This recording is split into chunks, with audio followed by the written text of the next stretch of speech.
Bien, hablaremos entonces de una historia amorosa que involucra a Josefina, la mujer de Napoleón, a Hortensia, la hija de Josefina, que no era hija de Napoleón, sino del finado Beauharnais, y al zar de Rusia, Alejandro.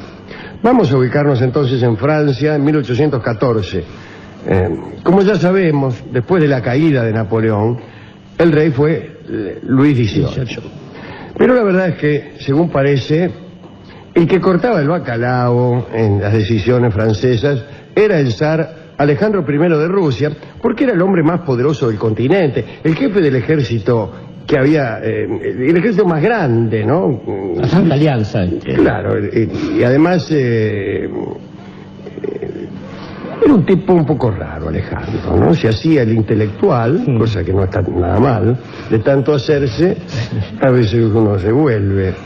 Bien, pero mantenía, por ejemplo, correspondencia con Thomas Jefferson, lo cual no era difícil porque Thomas Jefferson mantenía correspondencia casi con cualquiera, estaba muy interesado en los asuntos europeos de entonces, y le juraba a Jefferson que estaba muy interesado en las instituciones norteamericanas y que quería adaptarlas a las condiciones rusas. Bien. Manejaba, me estoy refiriendo a Alejandro I de Rusia, algunas ideas concebidas por los franceses, pero en realidad las prácticas políticas de Alejandro eran absolutamente totalitarias. En su corte, que era una corte muy aburrida, se divertía con pequeñeces, le gustaba hacer de Celestina, en una oportunidad incluso había ayudado a que el embajador de Francia en Rusia sedujera a una mujer casada, enviando al marido a un puesto remoto.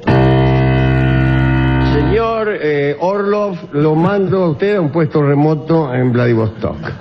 Y después lo llamaba, o hacía llamar al embajador francés y decía, ahí está. Y tradicionalmente el poder político ha dispuesto traslados violentísimos de los maridos de mujeres hermosas. Ser el marido de una mujer hermosa en regímenes totalitarios equivale a padecer traslados imprevistos y lejanísimos. Incluso en el Japón, la palabra que designa al marido de una mujer hermosa es la misma que designa a un traslado intempestivo. Muy bien. Puede pronunciarse con... Bien. Sí. Se divertía Alejandro I en discusiones sobre estupideces. Por ejemplo, ¿quién tardaba más en desvestirse, la mujer o el hombre? Es interesantísimo. En cuanto a su lucha contra los franceses, se ha dicho que Alejandro I temía muchísimo a Napoleón. Bueno, ¿quién no?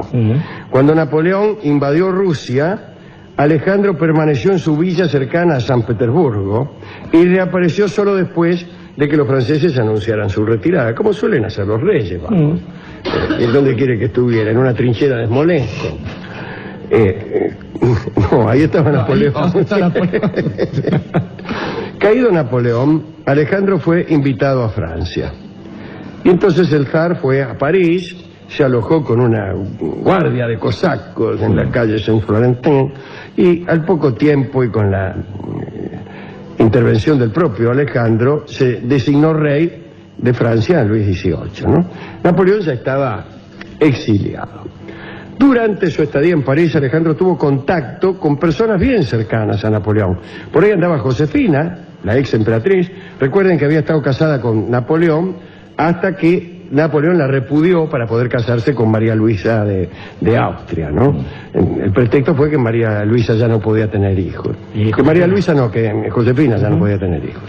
Como sabemos, Josefina se había casado con Napoleón después de enviudar del finado Beauharnais, y con ese sí había tenido un par de hijos, Eugenio y Hortensia.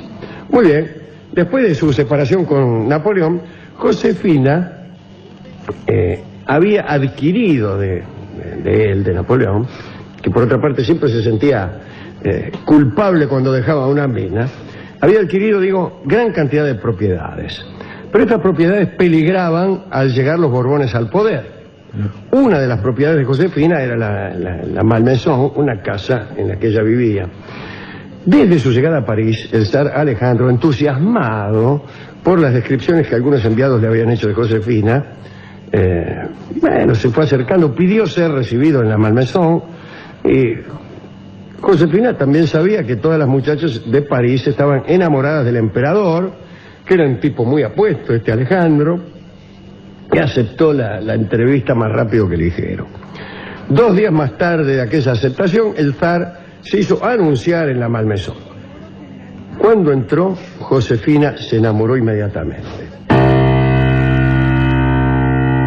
Dicen los cronistas que Josefina puso en marcha los medios de seducción de que disponía, medios que eran algunos menos de los que había dispuesto en años mejores.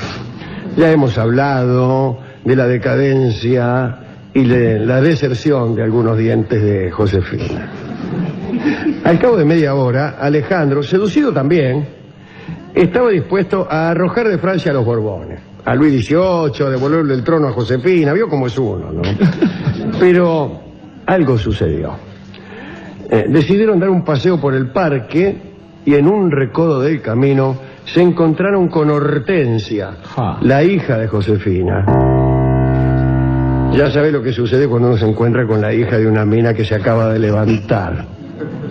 Hortensia era la ex reina de Holanda. Estaba casada con el hermano de Napoleón, con un hermano de Napoleón, Luis Bonaparte.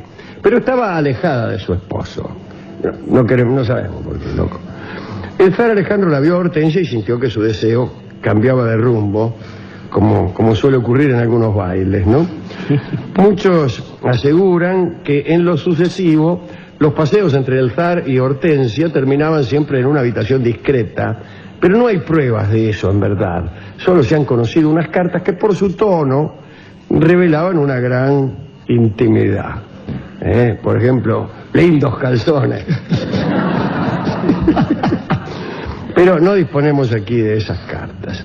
Sea como fuere, el emperador, completamente deslumbrado por Hortensia, usó su poder para que la familia obtuviera un trato de favor. Y el resultado dejó estupefactos a los realistas.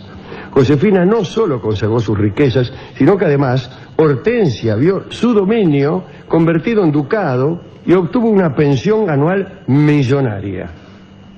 Para festejar ese extraordinario éxito, Hortensia invitó a su madre, a Josefina, ¿no?, a su hermano Eugenio y al zar de Rusia a una fiesta.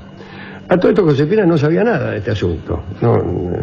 El día de la fiesta, Luis XVIII celebraba un acto religioso en memoria de su hermano Luis XVI, ¿no?, el rey guillotinado.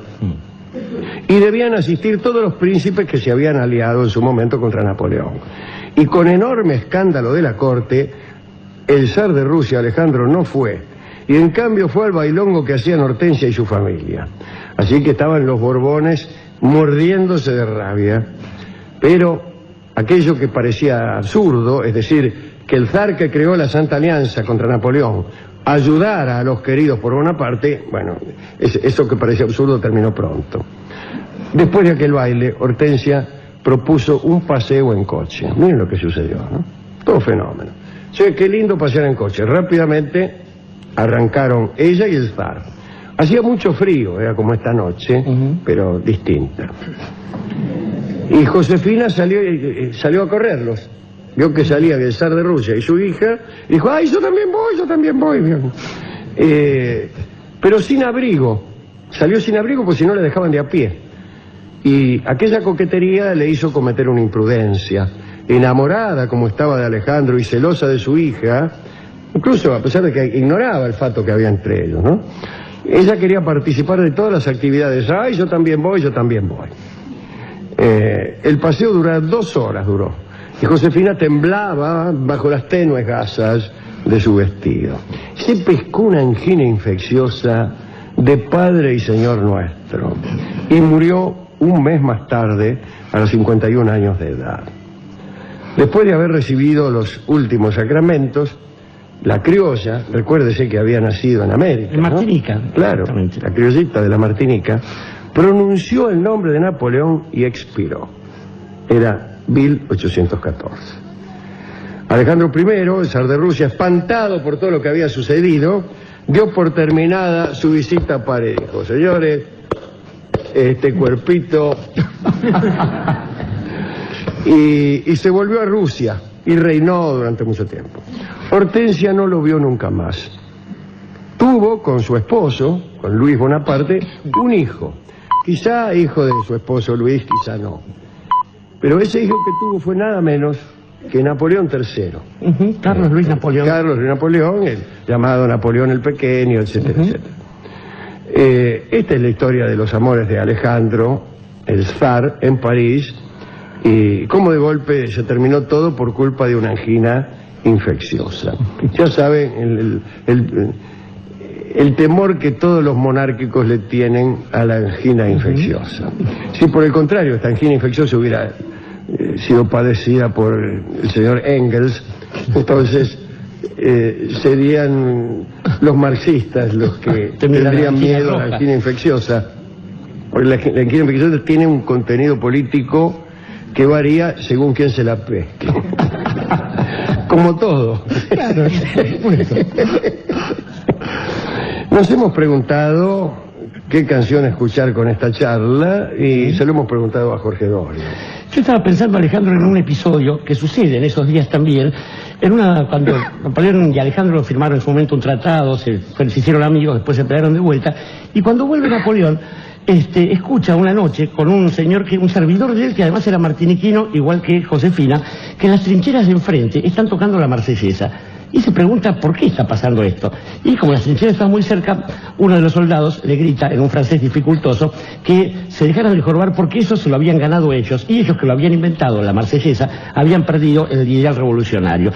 Y pienso en ese buen muchacho, en ese martiniquino, en ese criollito que estaba al lado de él y que vio con tristeza que era de otros, aquello que él había tenido alguna vez, aquello que había sabido conquistar. Entre la pobre Josefina, me parece que es bueno pensar en esa tristeza criolla que asalta a los gauchos cuando se quedan mirando el horizonte de lluvia fumando para no pensar. Tristeza criolla es el vals de Ignacio Corsini que cantará para nosotros Nelly Omar. Adelante.